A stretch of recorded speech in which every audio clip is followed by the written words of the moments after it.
Bismillahirrohmanirrohim. Makna, hukum, dan rahasia di baliknya. Bismillahirrohmanirrohim. Dengan nama Allah yang Maha Pengasih lagi Maha Penyayang. Apakah kalimat Bismillah merupakan bagian dari Al-Fatihah? Pertanyaan ini sering muncul. Apakah kalimat merupakan bagian dari surat Al-Fatihah, atau bukan? Untuk menjawabnya, kita perlu menelusuri pandangan para ulama serta bukti dari Al-Quran dan hadis. Para sahabat Nabi Muhammad SAW tidak pernah berselisih tentang jumlah ayat dalam surat Al-Fatihah, yaitu 7 ayat, seperti yang juga disebut dalam hadis dan Al-Quran. Namun, sebagian besar ahli qiraat dan fuqaha berbeda pendapat, apakah Bismillah dihitung sebagai ayat pertama dari Al-Fatihah, ataukah tidak. Dalil yang menyatakan bahwa Bismillah termasuk ayat Al-Fatihah.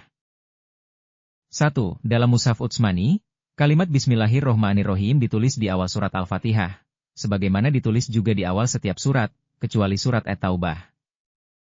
Ini menunjukkan bahwa Bismillah memiliki kedudukan sebagai pembuka surat. 2. Hadis riwayat Imam Darimi, dari Ibnu Abbas radhiyallahu anhu.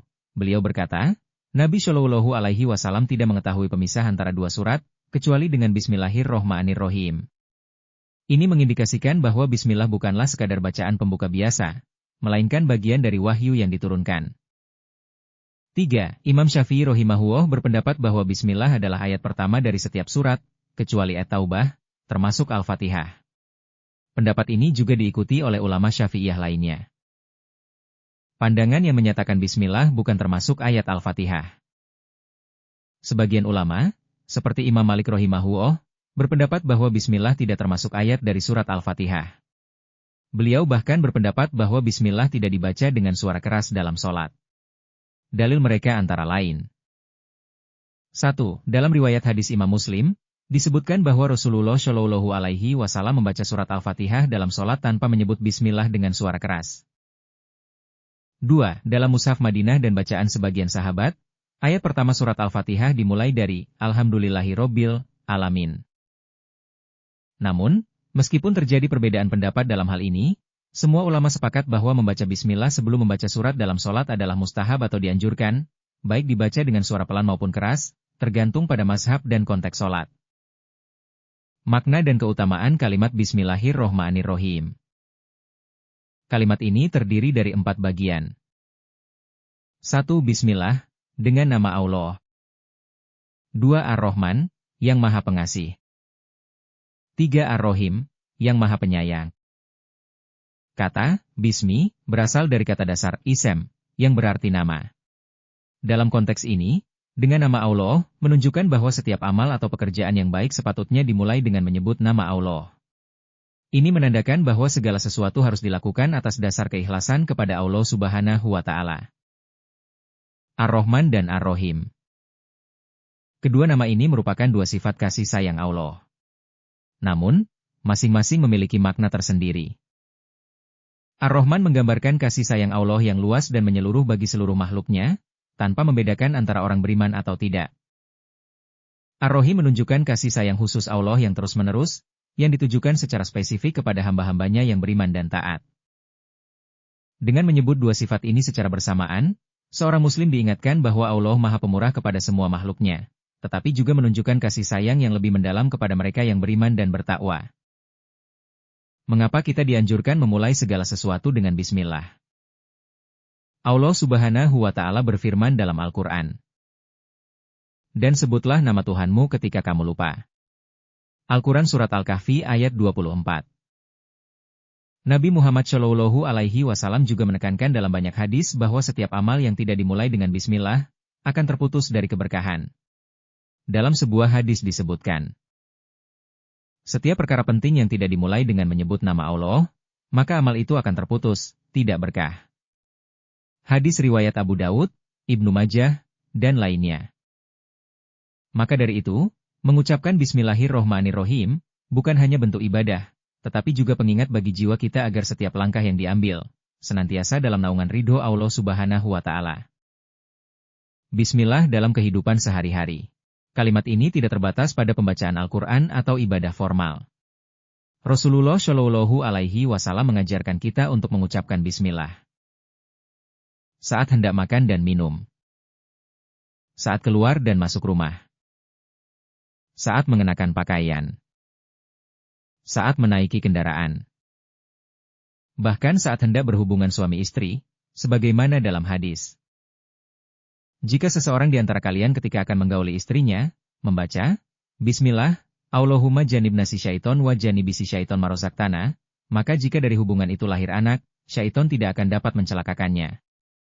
Hadis riwayat Imam Bukhari dan Muslim.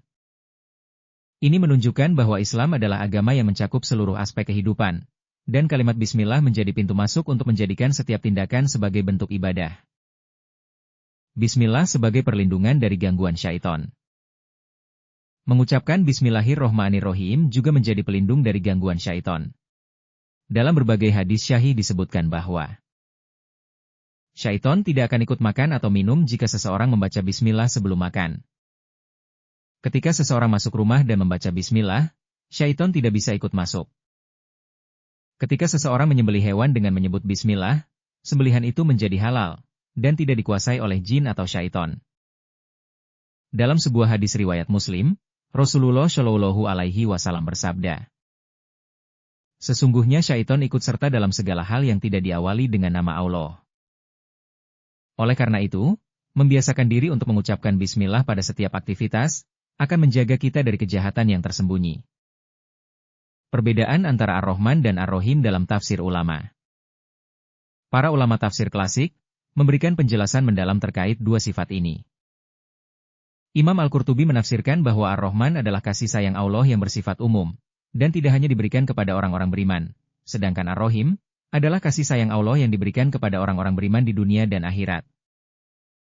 Imam Fakhruddin Ar-Razi menyatakan bahwa Ar-Rahman menunjukkan sifat yang mutlak dari Allah, sementara Ar-Rahim menunjukkan pengaruh atau akibat dari sifat tersebut secara nyata, khususnya kepada makhluknya.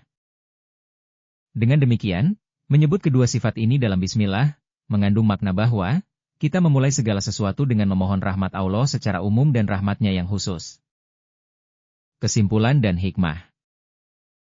Kalimat Bismillahirrohmanirrohim bukan sekadar pembuka bacaan, tetapi merupakan bagian dari syariat Islam yang mencakup unsur 1. Tauhid, karena menyebut nama Allah semata. 2. Rahmat, karena menyebut dua sifat kasih sayang Allah. 3. Adab dan kesopanan, karena memulai segala sesuatu dengan menyebut namanya. 4. Perlindungan dan keberkahan, karena dengan membaca Bismillah, amal menjadi terlindungi dari syaiton dan penuh berkah. Dalam konteks surat Al-Fatihah, meskipun ada perbedaan pendapat ulama, apakah Bismillah termasuk ayat pertama atau tidak ada perbedaan bahwa ia merupakan bagian dari Al-Quran yang harus dimuliakan dan diamalkan. Sebagai Muslim, hendaknya kita membiasakan membaca Bismillah dalam setiap amal. Mengajarkan anak-anak sejak kecil untuk membacanya. Menghayati makna dan hikmah di balik kalimat agung ini. Penutup. Kalimat Bismillahirrohmanirrohim adalah kunci keberkahan, pembuka amal, pengingat tauhid, dan perisai dari syaiton. Dalam kehidupan sehari-hari, ia menjadi wasilah agar setiap perbuatan kita bernilai ibadah dan berada dalam lindungan rahmat Allah Subhanahu wa Ta'ala. Semoga kita senantiasa menjaga lisan kita dengan menyebut nama Allah di setiap langkah, dan menjadikan kalimat mulia ini bagian tak terpisahkan dari hidup kita. Amin ya Robbal Alamin.